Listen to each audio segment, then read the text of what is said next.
If you watched the Republican response to President Obama's address to Congress last Tuesday, you saw a rather awkward young man taking his best shot, following one of the most powerful political orators the country's seen in ages. While Bobby Jindal, governor of Louisiana, may not be quite ready for prime time, he does represent the party's attempt to broaden its base, to attract minorities, in short, to reinvent itself. Pretty remarkable for a 37-year-old first-generation American policy wonk to be regarded as the grand old party's new young savior. Here in New Orleans, Jackson Square, the strains of Sweet Georgia Brown accompany just about the most popular yet unlikely man in town. All right, so you want to get in the middle of the girls? Well, I'd be honored to. Bobby Jindal is not a musician nor a restaurateur, but a mere governor who, after the Katrina debacle, is trying to put the big uneasy back on dry land. You want to be our next president? No, I need to fix my state. This son of immigrants, Ivy League educated, is all of 37 years old. He's been called the great beige hope of the Republican Party. I think the Republican Party needs to stop thinking about who the next messenger is. They need to stop thinking about how do they fix their party. We need to start thinking about how do we help fix our country. He's the first non-white governor of Louisiana since Reconstruction. And in a state that's been described as half underwater, half under indictment, he's a far cry from what Louisiana voters had taken for granted. Lily-white good old boys who made more headlines for scandal and corruption than for governance. Let's get started. Let's not keep all these people waiting. This eager and ambitious young whirlwind is determined to change all that. He doesn't drink, doesn't smoke, doesn't swear, and relentlessly hammers his message that the days of corruption and incompetence are over. I'm not going to take no for an answer on reforming our ethics laws. I think what voters were saying when they elected me, we're tired of the past. We're tired of corrupt politics. We're tired of the same old politicians. We know we're better than that. But one of the appeals of New Orleans and Louisiana was that it wasn't on the good list, that there was something wonderfully exotic and bad about New Orleans. We'll let Illinois have that reputation for a little while. If Jindal can truly change business as usual in Louisiana, it may be because he's an outsider. The son of immigrants who arrived from India in the early 70s. He was born in Baton Rouge, where his mother earned a doctorate in nuclear physics. His father was a civil engineer. Growing up in a place like Baton Rouge, which is not exactly a hive of Indian activity, did you ever feel any racial tension? Not at all. You know, this has been a great place to grow up. The great thing about the people of Louisiana is that they accept you based on who you are. That's quite a declaration in a state that not so long ago gave former Ku Klux Klansman David Duke nearly 40% of the vote. But that sunny, leave-it-to-beaver optimism is classic Bobby Jindal, a man so determined to be true blue American, he changed his name. When you were born, you were named Payush, correct? That's right. Where does the Bobby come from? Every day after school, I'd come home and I'd watch the Brady Bunch, and I identified with Bobby. You know, he was about my age, and Bobby stuck. But much of his Indian heritage didn't stick. In high school, he converted from his parents' Hindu faith to Catholicism, and he rejected their political party as well. I grew up at a time when there weren't a whole lot of Republicans in this state, but I identified with President Reagan. He was, I thought, a very successful president. He went to Brown University, where he studied biology, trying to fulfill his parents' dream to become a doctor. He was admitted to Harvard Medical School and Yale Law, but declined both. Instead, he accepted a Rhodes Scholarship, and by the ripe old age of 24, he was running the Louisiana healthcare system.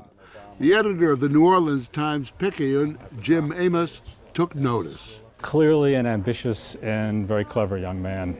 A young man in a hurry. But he's also a young man who by nature is cautious. There's not a touch of recklessness about him. Jindal first ran for governor at the age of 31, but lost a close race, then was elected twice to Congress. In 2007, he ran for governor again and won big. Amos says he did it by convincing even rural Cajun voters that he was one of them. The rallying cry, Bubba's for Bobby. That seems a huge reach for people like that. to vote for somebody as quote-unquote exotic as Bobby Jindal. He shares in many ways the conservative values of people in North Louisiana. And then the other big factor that I think played in North Louisiana as well as South Louisiana is Katrina. Hurricane Katrina and the bungled state and federal response, more than anything else, set the stage for change in Louisiana. Jindal took us to the still devastated lower Ninth Ward of New Orleans. Anybody watching what happened in 2005 should come away with the distinct conclusion we should never allow that to happen again. You talk about bureaucratic indifference. You think that's particular to any party? No, but I don't think as Americans we should accept anything other than excellence in our government. Look, I'm a Republican. I don't think government's the answer to every problem, but that doesn't mean we should accept incompetence. But where he seems to be making the biggest waves is in ethics reform. Just weeks after taking office, he forced through several bills that, among other things, called for far more transparency in the financial dealings of politicians. It was a radical break with a tradition established in the 1930s by that powerful and massively corrupt governor, Huey Long. And here we have the Kingfish, yes? Huey Long.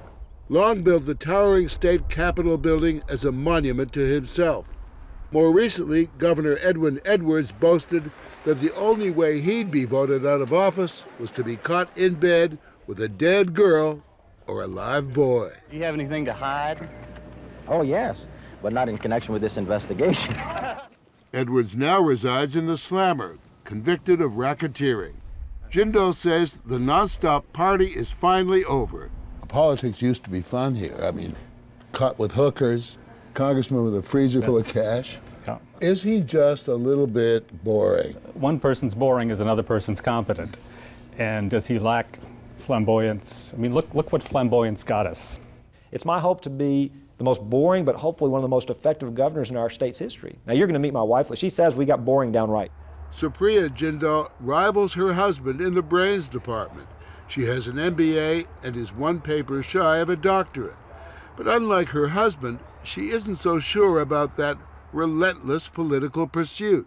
I never imagined that we would be in a public life. You know, I always tease him, did we talk about this running for governor thing prior to getting married? Because I don't recall it, And I was scared you'd say no.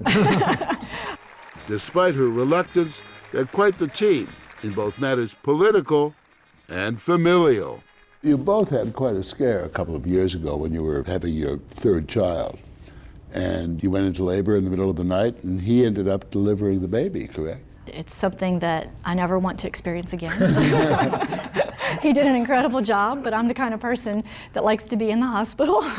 Little Slade Jindal came into the world in a hurry back in the summer of 2006, at home with his then congressman father, forced to serve as midwife. They have 3 children, aged 7, 4, and 2, who've made the governor's mansion their own, a picture-perfect family life. Does your family maintain any of the Indian traditions? Not too many. I mean, they've been here for so many years. That we've sort of adapted, and we were raised as Americans, we were raised as Louisianians, so that's how we live our lives. He's a classic product of the American melting pot. This oyster and crawfish-eating Louisianian tends to downplay his ethnic background. When we sent a reporter and photographer to India to write about his family and their origins, the Jindal family was very queasy about that undertaking. He clearly presents himself as true blue American. And he is the genuine article. He's deeply, by nature, deeply conservative, deeply patriotic. And religious. And religious. And conservative. He supports the teaching of intelligent design, wants to get tough on illegal immigration, is against stem cell research and abortion rights, and yet continues to challenge his own party. The Republican Party got itself into trouble. And it got into trouble because the American people didn't see the party offering solutions to the problems they care about. And it's part of that due to the legacy of George Bush. I think, like anything, there's some good and there's some bad. Certainly I was one that disagreed with the spending we've seen these last 8 years. You've seen spending that if the Democrats had proposed some of this, the Republicans would have rightfully criticized it. That kind of talk has gained him notice. His name was raised repeatedly as a potential running mate for John McCain. When The campaign asked me to submit my information to be vetted. I declined politely. I said that I was honored that they would ask me, but I've got the job that I want. For the moment. Well, hopefully not just for the moment, hopefully for the next 7 years. For the moment, he hardly represents a threat to President Obama. Good evening and happy Mardi Gras. But in Tuesday's Republican response, he accused the Democrats of bloated, wasteful spending in the stimulus package. It's irresponsible, and it's no way to strengthen our economy. That speech aside, Rush Limbaugh still calls him the next Ronald Reagan. And party heavyweight Newt Gingrich says he's the most transformative young governor in the country. He tackles every issue from spending to education to health to infrastructure to jobs with a level of energy and a level of doing what makes sense. And I think the result in Louisiana so far has been very spectacular. But beyond Louisiana, do you think he has what it takes? He will automatically be a major contender for the presidency for many, many years. Remember, he'll be the same age as John McCain 34 years from now. So he has a long time, and he can do a lot of things. When you hear a Republican like Newt Gingrich mentioning your name, what goes through your mind? We've just sworn in a new president of the United States. He's barely started. It's way too early to start thinking about who the leader of the party is. And for me, look, I've got no secret plan. But what were you doing in Iowa a couple of months ago? Got a great invitation to come and speak to a wonderful group. His visit this fall to Iowa led some to speculate that he was trying to broaden his national profile. But his speech last Tuesday may have put great expectations on hold, which may please his wife. When you see these speculative stories about him running for president, what goes through your mind? Gosh, no. You may live to regret that statement.